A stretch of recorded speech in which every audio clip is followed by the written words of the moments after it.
Hello दोस्तों, मैं हूं करीम और आप देख रहे हैं करीम टेक्निकल माइंड। दोस्तों 8 दिन से एसी का कोर्स लगातार चल रहा है और आज ये जो दिन है ये 9वां दिन है।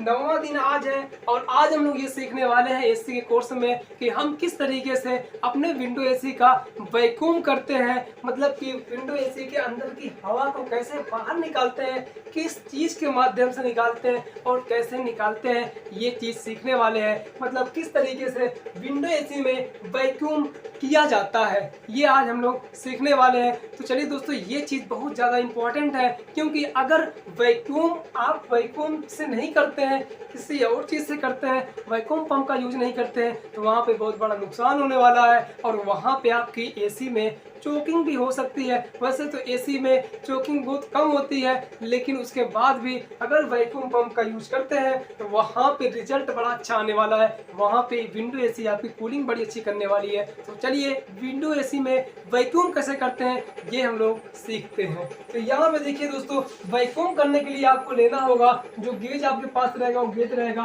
Compound gauge. लो, ये कंपाउंड गेज रहेगा एक, और 2 चार्जिंग पाइप रहेंगे और एक रहेगा आपका वैक्यूम पंप। वैक्यूम पंप मतलब वैक्यूम पंप कंप्रेसर नहीं, कंप्रेसर से वैक्यूम नहीं किया जाता है और वैक्यूम पंप से ही वैक्यूम किया जाता है। और वैक्यूम पंप ही आपको लेना है अगर आपको अच्छी तरीके से काम करना है। तब काम चलाऊं काम करने की कोई ज़रूरत नहीं है, आपको बेहतरीन टेक्नीशियन बनना है, इसलिए इसके लिए आपको वैक्यूम पंप लेना बहुत ज़्यादा ज़रूरी होगा। तो हमारे पास एक वैक्यूम पंप रहेगा और एक रहेगा गेज, रहेगी पाइपें और एक रहेगी यहाँ पे चार्जिंग पिन। बस हमारा वैक्यूम हो जाएगा। तो चलिए वैक्यूम करते हैं। तो सबसे पहले वैक्यूम करने के लिए दोस्तों आपको करना क्या होगा, देखिए ये कंप्रेसर तो आपका ऑफ ही रहेगा, इसको ऑन करने की कोई जरूरत नहीं है, जो सिस्टम का कंप्रेसर रहेगा। वैक्यूम करने के लिए आपको सबसे पहले एक काम करना होगा कि इसकी जो गेज की लाइन है ना, इसको पहले खोल दीजिए। चलिए इसको हम कर दिए ऑन, मतलब ये ऑन हो गया। तो यहाँ से हवा अंदर भी जा सकती है, बाहर भी जा सकती है और ये लाइन खुल चुकी है। तो अब उसके बाद आपको करना ये होगा कि यहाँ पे लगानी होगी जो रबड़ की पाइप होती है, चार्जिंग पाइप, इसको आपको आउटपुट वाले हिस्से से इसको आपको वैक्यूम पंप में कनेक्ट कर देना होगा।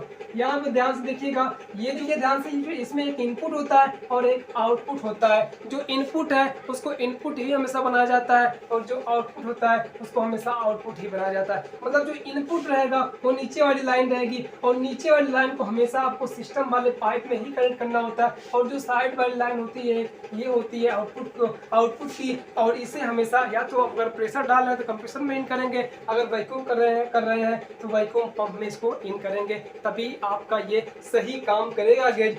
तो चलिए हम इस पे जोड़ दिए। देखिए यहाँ पे हमने वैक्यूम पंप वाले में जोड़ दिया चार्जिंग पाइप को। और उसके बाद हम क्या करेंगे, ये हमारे पास जो एक और चार्जिंग पाइप रहेगी उसको हम इनपुट वाले पे जोड़ देंगे, गेज के मतलब कंपाउंड गेज के इनपुट वाले पे जोड़ देंगे।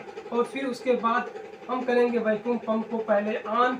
चलिए ऑन कर लेते हैं। तो यहाँ पे हमारा वैक्यूम पंप भी ऑन हो चुका है और गेज भी ऑन है। तो अब क्या होगा, यहाँ से हवा को ये खींच करके यहाँ से बाहर फेंकेगा। क्या करेगा, यहाँ से हवा खींच करके यहाँ से बाहर फेंकेगा। अब मैं यहाँ पे एक चीज, बहुत बड़ी चीज क्लियर करने वाला हूँ, ये ध्यान दीजिएगा यहाँ पे। अब देखिए यहाँ पे अगर ये चोक भी है ना, तो भी आपको फ्लेक्सिंग मारने की जरूरत नहीं है, क्योंकि एसी और फ्रिज में कचरे की वजह से हमारी पाइपें चोक नहीं होती हैं, और होंगी भी तो 200-300 एसी या फ्रिज को रिपेयर करेंगे तो 1 या 2 एसी फ्रिज में ऐसा फॉल्ट आएगा कि उसकी पाइपें कचरे की वजह से जाम है। बाकी ज़्यादातर फ्रिजें आपके ऑयल के वैक्स की वजह से जाम होती हैं, और उस ऑयल के वैक्स को ये हमारा वैक्यूम पंप आसानी से बाहर निकाल देगा। फिर उसके बाद जब आप इसमें गैस चार्ज करेंगे तो ये परफेक्ट तरीके से आपकी एसी कूलिंग करना शुरू कर देगी। तो इसीलिए मैं कहता हूँ फ्लेक्सिंग मत मारिए, कोई ज़रूरत फ्लेक्सिंग की नहीं है।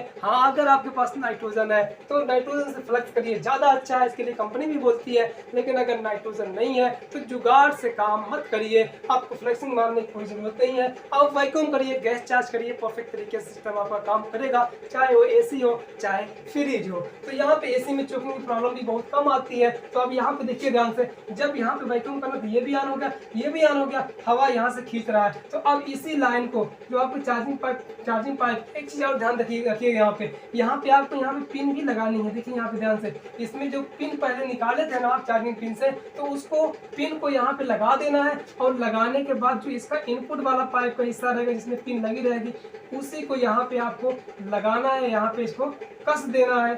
और ये अब वैक्यूम होना शुरू हो गया। ये जो पिन रहेगी दोस्तों ना, ये पिन इसकी पिन को दबा देगी और लाइन खुल जाएगी। और फिर क्या होगा, जब वैक्यूम पंप वैक्यूम कर रहा है तो ये वैक्यूम पंप इसके अंदर की सारी हवाओं को इस तरीके से खींचते हुए, यहाँ से खींचते हुए, यहाँ से खींचते हुए, ये सारे एवापोरेटर और सारे कंडेंसर, मतलब एवापोरेटर कंडेंसर में जितनी भी पाइपें हैं और जो भी फिल्टर और कैपिलरी की पाइपें हैं, उनके अंदर या कंप्रेसर के अंदर जितनी भी एयर है, बाहरी हवा है, सारी हवाओं को ये वैक्यूम पंप सीधा बाहर फेंक देगा। इसको एकदम खुश्क कर देगा, मतलब इसको एकदम ड्राई कर देगा, एकदम पाइप को सूखा कर देगा। मतलब कि इसके अंदर की सारी एयर को खींच करके ये बाहर निकाल देगा।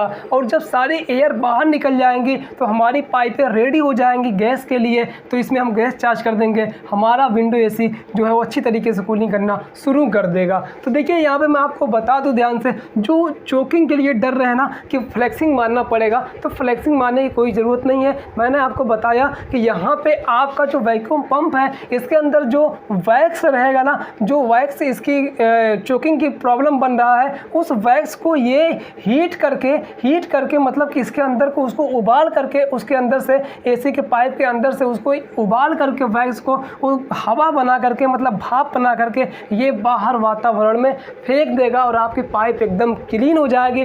दूसरी चीज़ आयल की बात है कि आयल निकाल दे, आयल जाकर चोक करेगा, तो आयल से ना हमारी फ्रिज की पाइपें चोक होती हैं, ना हमारी एसी की पाइपें चोक होती हैं, और ना ही कोई ऐसी मशीन जो ठंडा करती है वो चोक होती है। आयल से नहीं चोकिंग होती है, चोकिंग होती है आयल के वैक्स से। और वो आयल का वैक्स हमेशा नहीं इसमें आता है, वो 2 साल 4 साल 10 साल 5 साल 15 साल के बाद ही कहीं आता है, हमेशा नहीं आता है। और आयल का वैक्स आ भी गया तो वो हमारा वैक्यूम पंप जो रहेगा वो आयल के वैक्स को वैक्यूम करके बाहर निकाल देगा, पूरे वैक्स को खाली कर देगा। देखिए हमारी जो ठंडा करने वाली मशीनें हैं ना, जैसे AC, fridge, deep freezer, water cooler, ये जो मशीनें ठंडा करने वाली, इनकी पाइपों को 2 चीज़ों के लिए डिज़ाइन किया गया। बहुत बारीकी बात मैं आपको बता रहा हूँ, 2 चीज़ों के लिए इनकी पाइपों को डिजाइन किया गया, एक गैस और दूसरा आयल। गैस और आयल के अलावा इसमें कोई नॉन कंडेंसेबल गैस आ जाती है तो ही हमारी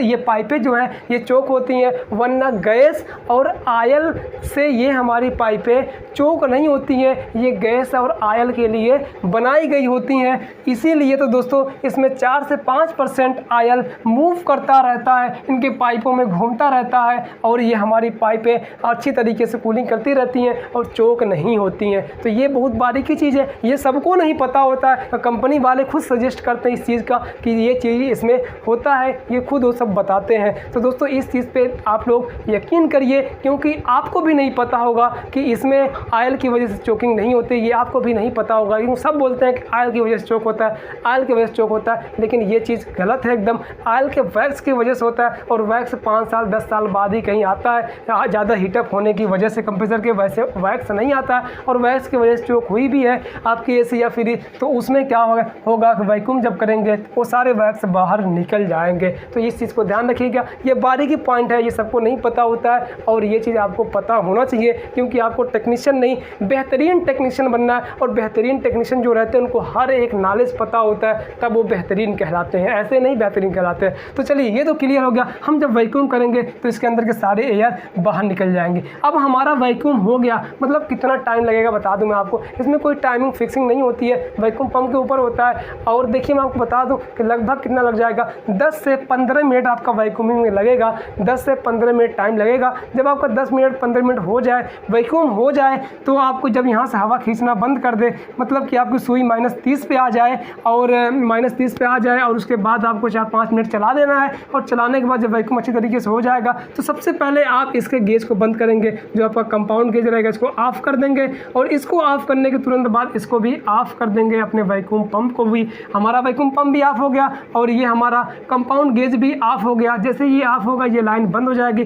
फिर उसके बाद इस लाइन को हटा देना, वैक्यूम पंप को अलग कर देना यहाँ पे। तो फिर उसके बाद दोस्तों आपको करना होगा गैस चार्जिंग। क्या करना होगा? गैस चार्जिंग फिर उसके बाद आपको करनी होगी। तो गैस चार्जिंग कैसे करते हैं? अब वैक्यूम हो गया, पाइप के अंदर के सारी हवाएं खत्म हो चुकी हैं और अब हमें करना है इसमें सिर्फ गैस चार्जिंग। तो गैस कैसे डाला जाता है और गैस किस तरीके से डाला जाएगा विंडो एसी में, इस चीज़ को हम लोग सीखने वाले हैं अगले दिन। और अगले दिन हमारी विंडो एसी में किस तरीके से गैस चार्ज किया जाता है ये भी कंप्लीट हो जाएगा। मतलब कि आपकी गैस चार्जिंग की जो प्रक्रियाएं होती हैं वो कंप्लीट हो जाएगी और आप अपने विंडो एसी में आसानी से गैस चार्ज कर सकते हैं। ये आपको अच्छी तरीके से क्लियर हो जाएगा। कल का दिन लास्ट है, मतलब गैस चार्जिंग का जो मैकेनिकल सिस्टम वाला सिस्टम है ये कल का दिन का जो है, ये कल का दिन जो है इसके लिए लास्ट है। तो मतलब कल हमारी विंडो एसी का मैकेनिकल सिस्टम कंप्लीट होने वाला है। तो दोस्तों बस आज के लिए इतना ही।